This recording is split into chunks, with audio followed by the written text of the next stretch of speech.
രചന അവതരണം സുഗി സുരേഷ്. ഈ ഒരു സ്റ്റോറിയുടെ ബാക്കിയുള്ള ഭാഗങ്ങൾ ഈ ഒരു ചാനൽ തന്നെ അപ്ലോഡ് ചെയ്തിട്ടുണ്ട്. കാണാത്തവർ കാണാൻ ശ്രമിക്കുക. എന്റെ മുഖത്ത് കണ്ണെടുക്കാതെ നോക്കി നടന്നു വരുന്ന ആ ഒരാളെ നോക്കി ഞാനും അങ്ങനെ നിന്നു. അത് അവളായിരുന്നു, ഉണ്ണിയേട്ടന്റെ എക്സ്. ആ ഒരു സമയം ഒരാളോട് പോലും ഒന്ന് സംസാരിക്കാൻ പറ്റാത്തൊരു മാനസികാവസ്ഥയിലായിരുന്നു അപ്പോൾ ഞാൻ. അവൾ എന്റെ മുന്നിലെത്തിയ നിമിഷം തന്നെ എന്നെ നോക്കി ഒന്ന് പുഞ്ചിരിച്ചു. ഞാൻ ചിരിക്കണോ വേണ്ട എന്ന് ആലോചിച്ചു. എന്റെ ചുണ്ടുകൾ ഒരു മറുപടി എന്ന പോലെ സ്വാഭാവികമല്ലാത്ത രീതിയിൽ ഒന്ന് പുഞ്ചിരിച്ചു. നടയിൽ നിന്ന് തൊഴുത് പ്രസാദം വാങ്ങുമ്പോ ഒറ്റയ്ക്കേ ഉള്ളോ, ആള് വന്നില്ലേ? ഇല്ല, ആൾക്കൊരു ബിസിനസ് ടൂർ ഉണ്ട് ദുബായിലേക്ക്, ഇന്നലെ വൈകിട്ട് പോയി. ആ, ഞാനിന്ന് ഇവിടെ വരും, പക്ഷേ കീർത്തനെ ഒറ്റയ്ക്ക് ഇപ്പോഴാണ് കാണുന്നത്. ഞാനങ്ങനെ അമ്പലത്തിൽ പോകാറില്ല, പിന്നെ ഇന്നെന്തോ പോകണമെന്ന് തോന്നി. കൃഷ്ണുണ്ണി എന്നെ കുറിച്ച് എന്തെങ്കിലും പറഞ്ഞിട്ടുണ്ടോ കീർത്തനയോട്? നിങ്ങൾ തമ്മിൽ ഇഷ്ടത്തിലായിരുന്നു എന്ന് പറഞ്ഞിട്ടുണ്ട്, പക്ഷേ പേര് പറഞ്ഞിട്ടില്ല. എന്താ പേര്? എന്റെ പേര് മാനസി. ഞങ്ങൾ തമ്മിൽ വെറുമൊരു ഇഷ്ടം മാത്രമായിരുന്നില്ല, എനിക്ക് അയാളെ ജീവനായിരുന്നു. കീർത്തനയോട് ഞാൻ ഇപ്പോൾ പറഞ്ഞ ചിലപ്പോ കീർത്തനയ്ക്ക് എന്നോട് ദേഷ്യം തോന്നിയേക്കാം, പക്ഷേ എനിക്കെന്നെ മനസ്സാക്ഷി വഞ്ചിക്കേണ്ട കാര്യമില്ലല്ലോ. അത്രയ്ക്ക് ഇഷ്ടമായിരുന്നുവെങ്കിൽ പിന്നെന്താ നിങ്ങൾ തമ്മിൽ വിവാഹം കഴിക്കാനിരുന്നത്? ആ സമയത്ത് ഞങ്ങൾക്കുണ്ടായിരുന്ന പ്രോബ്ലംസ് കീർത്തനയ്ക്ക് പറഞ്ഞാൽ മനസ്സിലാവുമെന്ന് എനിക്കറിയില്ല. ആ ഒരു മനുഷ്യനെ കിട്ടാൻ ഞാൻ ചാവാൻ വരെ തയ്യാറായിരുന്നു. പക്ഷേ സിറ്റുവേഷൻ ആ സമയം അങ്ങനെയായിരുന്നു. പിന്നെ ഇപ്പോൾ അതൊക്കെ പറഞ്ഞിട്ട് കാര്യമില്ല. ഏതായാലും കീർത്തന ഭാഗ്യവതിയാണ്, അല്ലെങ്കിൽ ഇതുപോലൊരാളെ തനിക്ക് ഭർത്താവായി കിട്ടില്ല. അവൾ അത് പറയുന്ന സമയത്ത് അവളുടെ കണ്ണുകൾ നിറഞ്ഞിരുന്നു. ഒരുപക്ഷെ അവളുടെ പെട്ടെന്നുള്ള സംസാരം കേട്ടപ്പോ എനിക്കുണ്ടായ ദേഷ്യം ആ സമയം അവളുടെ മുഖം കണ്ടപ്പോൾ മാറി. അവളുടെ കണ്ണുകളിൽ നിന്നും തുള്ളി തുള്ളിയായി ഇറ്റി വീഴുന്ന കണ്ണുനീർ തുടച്ചു കളഞ്ഞിട്ട് അവൾ എന്നോട് പറഞ്ഞു, എനിക്കിതൊക്കെ പതിവാണ്. ഞാൻ എന്തൊക്കെ എന്റെ ജീവിതത്തിൽ ആഗ്രഹിക്കുന്നോ അതെല്ലാം എന്റെ ജീവിതത്തിൽ നിന്ന് നഷ്ടപ്പെടും. പിന്നെ കീർത്തനയ്ക്ക് ആ ഒരാൾ എത്രമാത്രം ഇഷ്ടമാണെന്നുള്ളത് തന്റെ കണ്ണുകൾ കണ്ടാൽ തന്നെ മനസ്സിലാകും. ഒരു ദിവസം അയാളെ ഒന്ന് പിരിഞ്ഞിരുന്നപ്പോ കീർത്തനയ്ക്കുണ്ടായ വിഷമം എനിക്ക് മനസ്സിലാകും. പക്ഷേ എന്നേക്കുമായി അയാളെ എനിക്ക് നഷ്ടപ്പെട്ടപ്പോ എന്റെ മാനസികാവസ്ഥ കീർത്തനയ്ക്ക് മനസ്സിലാവുമല്ലോ.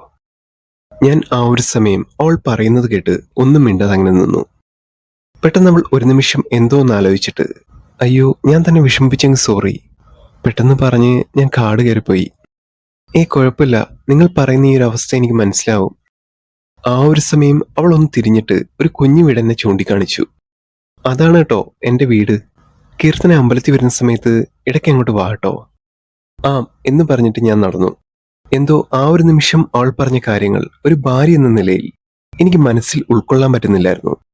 സ്വന്തം ഭർത്താവിന്റെ കാര്യങ്ങൾ പഴയ കാമുകയിൽ നിന്ന് മനസ്സിലാക്കുമ്പോൾ ഏതൊരു ഭാര്യയ്ക്കും അത് പൂർണ്ണമായി ഉൾക്കൊള്ളാൻ ബുദ്ധിമുട്ടായിരിക്കും. കാരണം എല്ലാം മനസ്സ് തുറന്ന് സ്വീകരിക്കാൻ ഞാനൊരു യന്ത്രമൊന്നുമല്ലല്ലോ, മനുഷ്യനല്ലേ. വീട്ടിലെത്തിക്കഴിഞ്ഞപ്പോഴും അവൾ പറഞ്ഞ കാര്യങ്ങൾ ഞാൻ ആലോചിച്ചുകൊണ്ടിരുന്നു. എന്തോ അവളുടെ ആ സമയത്തെ ആ മുഖവും സംസാരവും ഒന്നും എന്റെ മനസ്സിൽ നിന്ന് പോകുന്നില്ല. മനസ്സമാധാനത്തിന് വേണ്ടി അമ്പലത്തിൽ പോയി മനസ്സമാധാനം പോയൊരവസ്ഥയായി മാറി. എനിക്ക് എന്നോട് തന്നെ എന്തൊക്കെയോ ദേഷ്യം തോന്നി. എന്റെ മനസ്സിന്റെ ആഴങ്ങളിൽ എന്തൊക്കെയോ ഞാൻ ചിന്തിച്ചുകൊണ്ടിരുന്നു. കുറച്ച് നിമിഷങ്ങൾക്ക് ശേഷം പൂർണ്ണമായി എനിക്ക് മനസ്സിലായി, എന്റെ ചിന്തകൾ കടന്നു പോകുന്നത് നല്ല വഴിക്കല്ല. അതെന്റെ മനസ്സിനെയും എന്നെയും പൂർണ്ണമായും നശിപ്പിക്കും എന്ന് എനിക്ക് തന്നെ മനസ്സിലായി. ഉച്ചയോട് അടുത്തപ്പോ അടുക്കളയിൽ നിന്ന് അമ്മയുടെ വിളി കേട്ടു. മോളെ വാ, ഭക്ഷണം കഴിക്കേ. എനിക്ക് വേണ്ട അമ്മേ, അമ്മ കഴിച്ചോ. എനിക്കെന്തോ വിശപ്പ് തോന്നുന്നില്ലായിരുന്നു. പക്ഷേ വീണ്ടും വീണ്ടുമുള്ള അമ്മയുടെ വിളി കേട്ടപ്പോ ഞാൻ പതുക്കെ എഴുന്നേറ്റ് അവിടേക്ക് പോയി. ഞാൻ ചെല്ലുമ്പോഴേക്കും അമ്മ ഭക്ഷണം കഴിച്ച് എഴുന്നേറ്റിരുന്നു. ഞാൻ ഭക്ഷണം വിളമ്പി മെല്ലെ കഴിക്കാൻ തുടങ്ങി. എനിക്കെന്തോ കഴിക്കാൻ തോന്നുന്നില്ലായിരുന്നു. ഉണ്ണിയേട്ടൻ അടുത്തില്ലാതെ ഞാൻ ഭക്ഷണം കഴിച്ചിട്ടില്ല. തമ്മിൽ ഒന്നും മിണ്ടാതെ ഇരുന്നപ്പോൾ പോലും ഞങ്ങൾ ഒരുമിച്ചായിരുന്നു ഭക്ഷണം കഴിച്ചിരുന്നത്. എന്തോ ഭക്ഷണം വായിലേക്ക് വെക്കുമ്പോൾ ഉണ്ണിയേട്ടന്റെ സാന്നിധ്യം എനിക്ക് വല്ലാണ്ട് മിസ് ചെയ്യുന്നു. ഉണ്ണിയേട്ടൻ ഉണ്ടാക്കിയ ആ ഒരു ഭക്ഷണത്തിന്റെ രുചി, ഉരുള ഉരുട്ടി തരുമ്പോ ഞാൻ ആസ്വദിച്ച ആ സ്വാദ്, അതെല്ലാം എനിക്ക് നഷ്ടപ്പെട്ടു എന്ന് ഓർക്കുമ്പോ കണ്ണുകൾ വല്ലാണ്ട് നിറഞ്ഞു. എനിക്കെന്തോ ഭക്ഷണം കഴിക്കാൻ തോന്നിയില്ല. ഞാൻ എടുത്ത ഭക്ഷണം അടച്ചു വെച്ചിട്ട് തിരികെ മുറിയിലേക്ക് പോയി. മുറിയിലിരിക്കുമ്പോൾ ഓർമ്മകൾ വീണ്ടും എന്റെ മനസ്സിലേക്ക് കടൽ പോലെ അലയടിക്കാൻ തുടങ്ങി. ഞാൻ എന്റെ ഫോൺ എടുത്ത് ഉണ്ണിയേട്ടനെ ഒന്ന് വിളിക്കാൻ നോക്കി. ഒരുപക്ഷെ ഇനി ജോലി തിരക്കിലായിരിക്കുമല്ലോ എന്നാലോചിച്ച് ഞാൻ ഫോൺ കട്ട് ചെയ്തു. എന്തോ ആ ഒരു മുറിയിൽ ഒറ്റയ്ക്കിരിക്കുമ്പോ എന്തൊക്കെയോ തോന്നലുകൾ വരുന്നു. ഞാൻ കട്ടിലിൽ കയറി കണ്ണുകൾ അടച്ചു, ഒരു ഡീപ്പ് ബ്രീത്ത് എടുത്തു. ശേഷം എങ്ങനെയെങ്കിലും ഒന്ന് ഉറങ്ങാൻ പറ്റിയിരുന്നു എന്ന് വിചാരിച്ച് കണ്ണുകൾ മെല്ലെ അടച്ചു. ആ ഒരു നിമിഷവും എനിക്ക് ഉറങ്ങാൻ സാധിക്കുന്നുണ്ടായിരുന്നില്ല. ഉറങ്ങാതെ കിടക്കുമ്പോൾ ഉണ്ണിയേട്ടന്റെ കൈവിരലുകൾ എന്റെ മുടിയിണകളിലേക്ക് തലോടാൻ തുടങ്ങും. കുറച്ച് നിമിഷം വിരലോടിച്ച ശേഷം ഓരോ മുടിയും എണ്ണാൻ തുടങ്ങും.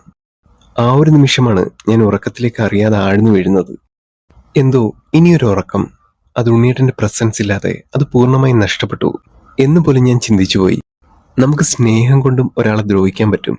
അതിന് ഏറ്റവും വലിയൊരു എക്സാമ്പിളാണ് എൻ്റെ ഉണ്ണിയേട്ടൻ. സ്നേഹിച്ച് സ്നേഹിച്ച് ഒരു നാൾ അയാൾ ഒറ്റയ്ക്കാക്കി പോകുക, അതിനേക്കാൾ വലിയൊരു ദ്രോഹമൊന്നും മറ്റൊന്നിനുമില്ല. ശരിക്കും ഈ ഒരു അവസ്ഥ ഞാൻ എൻ്റെ കുഞ്ഞു പ്രായത്തിലും അനുഭവിച്ചിട്ടുണ്ട്. അമ്മയുടെ കൈപിടിച്ച് ഉത്സവപ്പറമ്പിൽ കൂട്ടുകാർക്കൊപ്പം നടക്കുമ്പോൾ ആൾക്കൂട്ടങ്ങളും ആഘോഷങ്ങളുമെല്ലാം ഒറ്റ ദിവസം കൊണ്ട് അവസാനിച്ചു. ശേഷം തൊട്ടടുത്ത ദിവസം ആ ഒരു മണ്ണിൽ കാലുകുത്തുന്ന സമയത്ത് കിട്ടുന്ന ഒരു ഏകാന്തതയുണ്ട്. ആ ഒരു ഏകാന്തത നമ്മുടെ മനസ്സിനെ വല്ലാണ്ട് തളർത്തും. ജീവിതമെന്നാൽ അത് അനുഭവിക്കാൻ വിധിച്ചത് തന്നെയാണ്. അതിൽ സന്തോഷമുണ്ട്, സങ്കടമുണ്ട്, ഒരു നാണയത്തിന് രണ്ട് വശങ്ങൾ ഉണ്ട് എന്നതുപോലെ. കുറച്ച് സമയം കഴിയുമ്പോൾ എൻ്റെ ഫോൺ റിങ് ചെയ്യുന്നു. അത് ഉണ്ണിയേട്ടനായിരുന്നു. പെട്ടെന്ന് ചാടി എഴുന്നേറ്റ് ഞാൻ ഫോൺ എടുത്തു. ഹലോ ഹലോ ഹലോ ഉണ്ണിയേട്ടാ. എത്ര നോക്കിയിട്ടും റേഞ്ച് കിട്ടുന്നില്ല. ഞാൻ ആ ഒരു നിമിഷം ശബ്ദമൊന്നും കേൾക്കാൻ വേണ്ടി എന്തൊക്കെയോ പരാക്രമങ്ങൾ കാണിച്ചു. ഹലോ. പെട്ടെന്ന് ഉണ്ണിയേട്ടന്റെ ശബ്ദം കേട്ടതും മരുഭൂമിയിൽ ദാഹിച്ചു വലഞ്ഞു നിൽക്കുന്ന ഒരു മനുഷ്യന് കുടിനീർ കിട്ടിയതുപോലെ എന്റെ മനസ്സ് കുളിർ പെയ്തതുപോലെ എന്തൊക്കെയോ സംസാരിക്കണം പറയണം എന്നൊക്കെ എനിക്ക് തോന്നി. പക്ഷേ ആ ഒരു സമയം സംസാരിക്കുമ്പോൾ എന്റെ നാവ് ഇടർന്നുണ്ടായിരുന്നു. മിസ് യു എന്നൊരു വാക്കല്ലാതെ മറ്റൊന്നും എന്റെ മനസ്സിൽ തോന്നിയില്ല. ഉണ്ണിയേട്ടന്റെ സംസാരത്തിൽ എനിക്ക് തോന്നിയ അതേ വിഷമം തന്നെ ഉള്ളിലുണ്ട് എന്ന് എനിക്ക് മനസ്സിലായി. ജോലിയുടെ കാര്യങ്ങളും അവിടുത്തെ വിശേഷങ്ങളും ഒക്കെ പറയുമ്പോഴും ഉണ്ണിയേട്ടൻ അറിയാതെ തന്നെ പറഞ്ഞു, എടി എനിക്ക് നിന്നെ കാണാതിരിക്കാൻ പറ്റുന്നില്ല എന്ന്. നമ്മൾ മിസ് ചെയ്യുന്ന ഒരാൾ നമ്മളെയും അതേപോലെ മിസ് ചെയ്യുന്നുണ്ട് എന്ന് നമ്മൾ മനസ്സിലാക്കുന്ന നിമിഷം, ആ ഒരു നിമിഷമാണ് ആ ഒരു സ്നേഹബന്ധത്തിന് ആഴം കൂടുന്നത്. ഒരു ഭർത്താവിന്റെ എല്ലാ കാര്യങ്ങളും മനസ്സിലാക്കുന്ന ഭാര്യ എന്നാൽ അയാളുടെ അധ്വാനത്തിൽ എല്ലാ പിന്തുണയും നൽകുന്ന ഒരാളായിരിക്കണം. ശേഷം എന്റെ മനസ്സിന്റെ വിഷമങ്ങളെല്ലാം മറന്ന് ഒരു ഭാര്യ എന്ന ഉത്തരവാദിത്വം എന്ന പോലെ കൂടെ നിന്ന് എല്ലാ പിന്തുണയും കൊടുത്തു. കുറച്ച് നാൾ കൂടിയല്ലേ ഉള്ളൂ ഉണ്ണിയേട്ടാ, അത് കഴിയുമ്പോ ഇങ്ങോട്ട് പോരാലോ. എന്റെ വാക്കുകൾ, എന്റെ ശബ്ദം അത് കേൾക്കുമ്പോൾ ഉണ്ണിയേട്ടനും, അതേപോലെ ഉണ്ണിയേട്ടന്റെ ശബ്ദം കേൾക്കുമ്പോൾ എനിക്കും എന്റെ മനസ്സിനെ ഒന്ന് ശാന്തമാക്കാൻ കഴിയുന്നുണ്ട്. അന്നു മുതൽ ഞാൻ കലണ്ടറിൽ ഓരോ ദിവസവും മാർക്ക് ചെയ്തിടാൻ തുടങ്ങി. 3 മാസങ്ങൾ. അതിലെ ഓരോ ദിവസങ്ങൾ കഴിയുമ്പോഴും ബാക്കിയുള്ള ദിവസങ്ങൾ എണ്ണി തിട്ടപ്പെടുത്തും. കാരണം കാത്തിരിപ്പിന് മറ്റെന്തിനേക്കാളും ആഴം മനുഷ്യ മനസ്സിലുണ്ട്. പക്ഷെ കാത്തിരിപ്പൊരു ഹാപ്പിനെസ്സായി മാറുന്നത് നമ്മൾ പ്രതീക്ഷിച്ച ആ ദിവസത്തിലേക്ക് കൂടുതൽ കൂടുതൽ അടുക്കുമ്പോഴാണ്. മനസ്സിന്റെ ഏതോ ആഴങ്ങളിൽ ഒരു സൂചി കുത്തുന്ന വേദനയും അതിലേറെ സന്തോഷവും. മുറ്റത്തെ റോസാ ചെടിയിൽ ഓരോ മുട്ടുകൾ വന്നു തുടങ്ങിയിരിക്കുന്നു. മുറിയുടെ ജനാലയിൽ കൂടി പുറത്തേക്ക് നോക്കുമ്പോഴാണ് ഞാൻ ആ കാഴ്ച കണ്ടത്. അതിലൊരു മുട്ട് വിരിഞ്ഞു തുടങ്ങിയിരിക്കുന്നു. എന്തോ പ്രണയത്തിന്റെ സൂചകമാണല്ലോ ഓരോ റോസാപ്പൂവും. അതിൽ വിരിയാത്തൊരു മുട്ടിനെ നോക്കി ഞാൻ അതിനോടായി പറഞ്ഞു, നീ എന്റെ ഉണ്ണിയേട്ടന് മാത്രമുള്ളതാ. ഉണ്ണിയേട്ടൻ വരുമ്പോ നീ വാടാതെ വിരിഞ്ഞു നിൽക്കണം. ആ ഒരു നിമിഷം നിനക്ക് കൂട്ടിനായി വിരിഞ്ഞ മറ്റു പൂക്കളുടെ സാന്നിധ്യത്തിൽ നിന്നെ എനിക്ക് എന്റെ ഉണ്ണിയേട്ടന് കൊടുക്കണം. ഒറ്റയ്ക്കാകുന്ന നിമിഷങ്ങളിൽ നമ്മൾ പ്രകൃതിയെ സ്നേഹിച്ചു തുടങ്ങും. അതിൽ പൂക്കളും പൂമ്പാറ്റകളും പക്ഷികളും, അതിൽ ഓരോരുത്തരോടും നമ്മൾ കഥ പറയും. ഒറ്റയ്ക്കാകുന്ന നിമിഷങ്ങൾ അതിജീവിക്കുക എന്നത് കഠിനം തന്നെയാണ്. എന്നാൽ പ്രകൃതിയോട് ഇണങ്ങി അത് ആസ്വദിക്കാൻ തുടങ്ങിയാൽ ഒരു പരിധിവരെ നമ്മുടെ മനസ്സിനെ പിടിച്ചു നിർത്താൻ കഴിയും. ചുറ്റും വീടുകളൊന്നുമില്ലാത്തത് കൊണ്ട് തന്നെ ഏകാന്തതയായിരുന്നു അവിടുത്തെ പ്രത്യേകത. ചിലപ്പോൾ അത് ഗുണവും ദോഷവും ഉണ്ടാക്കാറുണ്ട്. ഗുണമെന്നാൽ ശല്യത്തിനാരും വരികയില്ല, അമ്മയും ഞാനും മാത്രം. എന്നാൽ ദോഷമെന്നാൽ മിണ്ടാനും പറയാനും ആരും തന്നെയില്ല. മുറ്റത്തെ തുളസിത്തറയിൽ നിന്നാൽ നേരെ കാലി ചവിട്ടുന്നത് വയലിലേക്കാണ്. ഉണങ്ങി വരണ്ടു കിടക്കുന്നതുകൊണ്ട് അതുവഴി ഒന്ന് ഇറങ്ങി ഓടാൻ നല്ല രസമാണ്. ഉണ്ണിയേട്ടന്റെ കൈ പിടിച്ച് ഈ വയലിന്റെ വരമ്പത്ത് കൂടി ഒന്ന് നടക്കണം. ഒറ്റയ്ക്കാവുമ്പോ പല കാര്യങ്ങളും മനസ്സിൽ ഇതുപോലെ ചിന്തിച്ചു കൂട്ടും. എന്നാൽ കൂട്ടിനൊരാളുള്ളപ്പോ പ്രകൃതിയോട് നമ്മൾ അടുക്കാൻ പലപ്പോഴും മറന്നു പോകും. ഇന്ന് ഉണ്ണിയേട്ടന്റെ പിറന്നാൾ ദിവസമാണ്. അതിരാവിലെ തന്നെ അമ്മ ഒരു ലിസ്റ്റ് ഉണ്ടാക്കി എന്റെ കയ്യിൽ കൊണ്ടു തന്നു. മോളെ, ഇന്ന് ഉണ്ണിയുടെ പിറന്നാളാണ്, നീ ഈ വഴിപാടുകളൊക്കെ ഒന്ന് അമ്പലത്തിൽ കൊണ്ട് നടത്തിയരേ. അമ്മ എന്നെ നേരെ പറഞ്ഞു വിട്ടത് കുടുംബക്ഷേത്രത്തിലേക്ക് തന്നെയായിരുന്നു. പോയിട്ട് വരുമ്പോ ഉച്ചക്കലത്തേക്ക് ചിക്കനും മറ്റും വാങ്ങിക്കാൻ പറഞ്ഞിട്ടുണ്ട്. പിന്നെ വൈകിട്ടത്തേക്ക് പാലട വെക്കാനുള്ള സാധനങ്ങളും. ഞാൻ അതിരാവിലെ തന്നെ അമ്പലത്തിലെത്തി. എന്തോ ഒരു പോസിറ്റീവ് എനർജി ഉണ്ടായിരുന്നു. ഞാൻ ആദ്യമായിട്ടാണ് വീട്ടിലെ സ്കൂട്ടറിൽ പുറത്തേക്ക് പോകുന്നത്. അമ്പലത്തിലെത്തി. അവിടെ തിരക്ക് വളരെ കുറവായിരുന്നു. ഞാൻ നേരെ വഴിപാട് കൗണ്ടറിലെത്തി. ഒരു അർച്ചന, ഗണപതി ഹോമം, പിന്നെ ഒരു പാൽപ്പായസം. പേര് കൃഷ്ണനുണ്ണി, പൂരുരുട്ടാതി നക്ഷത്രം. ആ സമയം വഴിപാട് കൗണ്ടറിൽ ഇരിക്കുന്ന മനുഷ്യൻ എന്നെ ഒന്ന് നോക്കി. എന്താ? അല്ല, ഈ ഒരു പേര് ഞാൻ കുറച്ചു മുമ്പ് എഴുതിയതാണല്ലോ. അത് പറഞ്ഞു കേട്ടപ്പോ ഞാനും അതിശയിച്ചങ്ങനെ നിന്നു. ഇല്ല, ചേട്ടൻ ചിലപ്പം തോന്നിയതാവും. പെട്ടെന്ന് അയാൾ അമ്പലത്തിനുള്ളിലേക്ക് ചൂണ്ടി, ദേ ആ പെൺകുട്ടിയാണ് എഴുതിയത്. ഞാൻ അകത്തേക്ക് നോക്കിയതും മാനസി, അവളായിരുന്നു. ആ ഒരു നിമിഷം എനിക്ക് ദേഷ്യം കാലിന്റെ പെരുവിലിൽ നിന്നും അടിമുടി പടർന്നു കയറിയെങ്കിലും ഞാനത് പരമാവധി കൺട്രോൾ ചെയ്തങ്ങനെ നിന്നു. ചേട്ടാ, ഒന്ന് വേഗം എഴുതിക്കേ, കൃഷ്ണനുണ്ണി പൂരിട്ടാതി.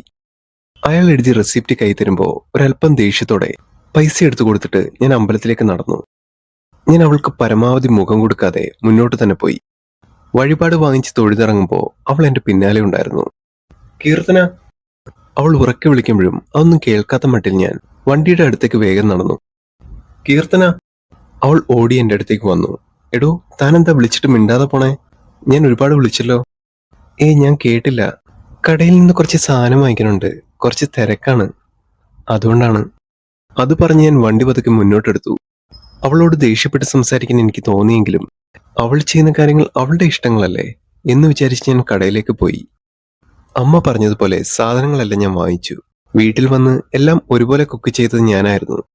ഞാനും ഉണ്ണിയേട്ടനും മാത്രമുള്ള ആദ്യ പിറന്നാൾ ഒരുമിച്ച് ആഘോഷിക്കാൻ എനിക്ക് പറ്റിയില്ല. ആ ഒരു വിഷമം എന്റെ മനസ്സിൽ നല്ലപോലെയുണ്ട്. അന്നത്തെ ദിവസം രാവിലെ ഉണ്ണിയേട്ടന്റെ ഒരു കോളിന് വേണ്ടി ഞാൻ കാത്തിരുന്നു. ഇപ്പൊ വിളിക്കുമെന്ന് വിചാരിച്ച് സമയം പോയതല്ലാതെ കോളൊന്നും വന്നില്ല. ഇനി നോക്കണ്ട എന്ന് വിചാരിച്ച് ഞാൻ അങ്ങോട്ട് വിളിച്ചു. ഞാൻ വിളിക്കുമ്പോൾ ഉണ്ണിയേട്ടൻ ഉറക്കത്തിൽ നിന്നും എഴുന്നേക്കുന്നതേ ഉണ്ടായിരുന്നുള്ളൂ. ദുബായിൽ ഇവിടുത്തെ സമയത്തേക്കാൾ അവിടുത്തെ സമയം കുറവാണെന്നുള്ള കാര്യം ഞാൻ മറന്നുപോയി. ഉറക്കത്തിൽ നിന്ന് എഴുന്നേൽക്കുമ്പോഴും ഉണ്ണിയേട്ടന്റെ ശബ്ദം കുറച്ച് അടഞ്ഞിരിക്കുകയായിരുന്നു. എന്താ ഉണ്ണിയേട്ടാ, പനി എന്തെങ്കിലും ഉണ്ടോ? ഇല്ല, ഇപ്പൊ എഴുന്നേറ്റിട്ട് കുറച്ച് പ്രോബ്ലംസ് ആണ്. ഇവിടെ AC തണുപ്പടിച്ചിട്ട് തൊണ്ട അടഞ്ഞിരിക്കുക, അതാണ്. ആ, ഉണ്ണിയേട്ടൻ അവിടുത്തെ കാലാവസ്ഥയൊന്നും പിടിക്കുന്നുണ്ടാവില്ല. ഉണ്ണിയേട്ടൻ പെട്ടെന്ന് പെട്ടി പാക്ക് ചെയ്തു കേട്ടോ. ഇവിടെ ഉണ്ണിയേട്ടന് പിറന്നാളായതുകൊണ്ട് ഞാൻ പാലടയും ചിക്കൻ കറിയും എല്ലാം സെറ്റാക്കി വെക്കുന്നുണ്ട്. ഇപ്പൊ വന്ന എല്ലാം സെറ്റായിട്ട് ഉണ്ണിയേട്ടൻ കുഞ്ഞു വേറെന്ന് നിറയ്ക്കാം. വരുമ്പം തനിക്ക് അന്നത്തെ പോലെ മുളകെടുത്തിന്റെ വായിലിടാനല്ലേ? എന്നാ നിങ്ങൾ വരണ്ട, അവിടെ തന്നെ നിന്നോ. പിണങ്ങല്ലേടാ, ഇനി കുറച്ച് ദിവസങ്ങൾ കൂടിയല്ലേ ഉള്ളൂ, അപ്പോഴേക്കും ഞാൻ അങ്ങ് എത്തില്ലേ. ഇന്ന് ഉണ്ണിയേട്ടൻ പോയിട്ട് 1 മാസം തികയാ. അന്ന് ഉണ്ണിയേട്ടൻ പറഞ്ഞത് 2 മാസം 2 ദിവസം പോലെ അങ്ങ് പോകുമെന്നാണ്. പക്ഷേ എനിക്ക് ഈ മാസം 1 വർഷം പോലെയാണ് തോന്നിയത്. കാണാതെ ഇരിക്കുമ്പോ ദിവസങ്ങൾ അത്ര പെട്ടെന്ന് പോകില്ല ഉണ്ണിയേട്ടാ. ഇനി കുറച്ച് ദിവസങ്ങൾ കൂടിയല്ലേ ഉള്ളൂ. വരുമ്പോ തനിക്ക് ഞാൻ എന്താ കൊണ്ടുവരണ്ടേ? എല്ലാം നേരത്തെ പറയണം കേട്ടോ, സമയമാകുമ്പോ കിടന്ന് ഓടണ്ടല്ലോ. എനിക്കൊന്നും വേണ്ട, ഉണ്ണിയേട്ടനൊന്ന് വന്നാൽ മാത്രം മതി. എന്നാ ഓക്കേടാ, ഞാൻ ജോലിക്ക് പോകാൻ റെഡിയാവട്ടെ. ഉണ്ണിയേട്ടാ, ഹാപ്പി ബർത്ത്ഡേ. ഈ ബർത്ത്ഡേ നമുക്ക് മിസ്സായി, നെക്സ്റ്റ് ബർത്ത്ഡേ നമുക്ക് അടിച്ചു പൊളിക്കാട്ടോ. ഓക്കേടാ. ഉണ്ണിയേട്ടന്റെ കോൾ കട്ട് ചെയ്ത് ഞാൻ കുറച്ചു നേരം അങ്ങനെയിരുന്നു. ഇനി കുറച്ച് ദിവസങ്ങൾ കഴിഞ്ഞാൽ ഉണ്ണിയേട്ടൻ തിരിച്ചു വരും. മുറ്റത്തെ റോസാ ചെടിയിൽ ഉണ്ണിയേട്ടന് വേണ്ടി മാറ്റിവെച്ച് മുട്ടുവിരിഞ്ഞിട്ടുണ്ട്. പക്ഷേ വരാൻ സമയമാകുമ്പോഴേക്കും അത് വാടി വീഴും. ഓരോ ദിവസവും ഞാൻ ആ റോസാ ചെടിയിൽ വെള്ളം കോരും. ഞാൻ പ്രതീക്ഷിച്ചതുപോലെ തന്നെ ആ പൂവ് അടർന്നു വീണിട്ടുണ്ട്. ആ സമയം എന്തോ ഒരു വിഷമം തോന്നി. ദിവസങ്ങൾ ഓരോന്നായി കടന്നുപോയി. മാസം 2 തികയാറുമായി. 3 ദിവസമായി ഉണ്ണിയേട്ടനെ വിളിച്ചിട്ട് കിട്ടുന്നുമില്ല. ഇങ്ങോട്ടും വിളിച്ചിട്ടുമില്ല. ഒരുപക്ഷെ ചിലപ്പോ ഒരു സർപ്രൈസ് ഞാൻ പ്രതീക്ഷിക്കുന്നുണ്ട്. കാരണം പലപ്പോഴും പറയാതെ എന്റെ പിന്നിൽ വന്നിരിക്കുന്ന ഒരു സ്വഭാവമുണ്ട് പുള്ളിക്ക്. ചിലപ്പോ അങ്ങനെ ഒരു കാര്യം സംഭവിച്ചാൽ ഞാൻ ചിലപ്പോൾ ഷോക്കായി പോകുമോ? എന്തോ ഒരു ആൻസൈറ്റി എന്റെ മനസ്സിൽ അറിയാതെ വന്നു. ഞാൻ ആ ഒരു നിമിഷം മുറിയെല്ലാം ഒന്ന് വൃത്തിയാക്കി വെച്ചു. ഒരുപക്ഷെ ഉണ്ണിയേട്ടൻ വന്ന് കണ്ടാൽ ഞാൻ അവിടെയെല്ലാം വൃത്തികേടാക്കി എന്നല്ലേ പറയൂ. എന്തോ എന്റെ മനസ്സ് ആ ഒരു നിമിഷത്തിനായി വീണ്ടും വീണ്ടും കാത്തിരുന്നു. പട്ടാപ്പകൽ പോലും ഞാൻ ദിവാസ്വപ്നം കണ്ട് അങ്ങനെ നടന്നു. ഉണ്ണിയേട്ടൻ വരുന്നതും എന്റെ പിന്നിൽ നിൽക്കുന്നതും പിന്നെ ഒന്ന് ചേർത്ത് പിടിക്കുന്നതും കവളത്തിൽ ചേർത്തൊരു മുത്തം തരുന്നതും എന്തോ അതൊക്കെ മനസ്സിൽ കാണുമ്പോൾ തന്നെ ശരീരം മുഴുവൻ കുളിര് കോരിച്ചൊരിഞ്ഞു. സ്വപ്നങ്ങൾ പലപ്പോഴും അങ്ങനെ തന്നെയാണ്. സംഭവിച്ചിട്ടുള്ള നിമിഷങ്ങളെ സ്വപ്നങ്ങളായി മാത്രം കണ്ടാൽ അത് സ്വപ്നങ്ങളിൽ പോലും യാഥാർത്ഥ്യമാണെന്ന് തോന്നും. പെട്ടെന്നൊരു ഇനോവ കാർ വീട്ടിന് മുറ്റത്ത് വന്നു നിന്നു. എന്റെ പ്രതീക്ഷകൾ ഇരട്ടിയായി. എന്റെ മനസ്സപ്പോഴേക്കും ആകാംക്ഷയുടെ ഒരു കൊടുമുടിയിലെത്തിയിരുന്നു. ഇത്രയും നാൾ ഞാൻ കാത്തിരുന്നൊരു നിമിഷം എന്റെ കണ്ണുകൾ നിറഞ്ഞു തുടങ്ങിയിരുന്നു. ആ കാറിൽ നിന്നും ഉണ്ണിയേട്ടൻ ഇറങ്ങുന്ന കാണാൻ മുറിയിൽ നിന്നും ഞാൻ ഇറങ്ങി ഓടി. ഓടുന്ന വഴിയിൽ എന്റെ കാലിന്റെ വിരൽ വാതിക്കൽ പടിക്കൽ തട്ടി. എന്റെ കുഞ്ഞു വിരലിന്റെ നഖം ചെറുതായി ഇളകി രക്തം വന്നു തുടങ്ങി. പക്ഷെ അതൊന്നും കാര്യമാക്കാതെ എത്ര വേദന സഹിച്ചാലും കുഴപ്പമില്ല, എനിക്കെന്റെ ഉണ്ണിയേട്ടനെ ഒന്ന് കണ്ടാൽ മതി. ഞാൻ ഓടുന്ന വഴിയിൽ രക്തക്കറ വീഴുന്നുണ്ടായിരുന്നു. ഓടിയെത്തി ഉമ്മറപ്പടിയിൽ ഒരു കാലിൽ മാത്രം ഞാൻ അങ്ങനെ നിന്നു. ഒരു പുഞ്ചിരിയോടെ ഉണ്ണിയേട്ടനെ ഒന്ന് ചേർത്ത് പിടിക്കാൻ. ഒരല്പസമയം കഴിഞ്ഞ് കാറിൽ നിന്നും അത്യാവശ്യം ഏജുള്ള ഒരു മനുഷ്യൻ ഇറങ്ങി വരുന്നു. എന്റെ പ്രതീക്ഷകൾ മുഴുവൻ അസ്തമിച്ചു. വേദനയുള്ള കാലിനെ ഒരു നിമിഷം പിടിച്ചമർത്തി ഞാൻ മുറിയിലേക്ക് നടന്നു. സൗദാമിനിയെ, നിന്റെ മരുമോൾ എന്താ ഞങ്ങളെ കണ്ടപ്പോ അകത്തോട്ട് കയറിപ്പോയത്? ഉണ്ണിയേട്ടന്റെ അമ്മാവനായിരുന്നു അത്. അയാളുടെ ഉണ്ടക്കണ്ണുകളും ചൊറിയുന്ന വർത്താനം കേൾക്കണം തന്നെ നമുക്ക് കലി വരും. ഞാൻ മുറിയിൽ ചെന്ന് ദീർഘശ്വാസം വലിച്ചു. കയ്യിലുണ്ടായിരുന്ന ബാൻഡേജ് ഉപയോഗിച്ച് ആ മുറിവൊന്ന് കെട്ടിവെച്ചു. ഞാൻ ഫോൺ കയ്യിലെടുത്ത് ഉണ്ണിയേട്ടന്റെ നമ്പർ എടുത്തൊന്ന് നോക്കി. വിളിയുമില്ല, ഒന്നുമില്ല. എവിടെയാണോ എന്തോ. ഈ ഒരു കഥയുടെ 5ാം ഭാഗം ഈ ഒരു ചാനൽ അപ്ലോഡ് ചെയ്യുന്നതായിരിക്കും. കഥ കേട്ട എല്ലാവർക്കും നന്ദി.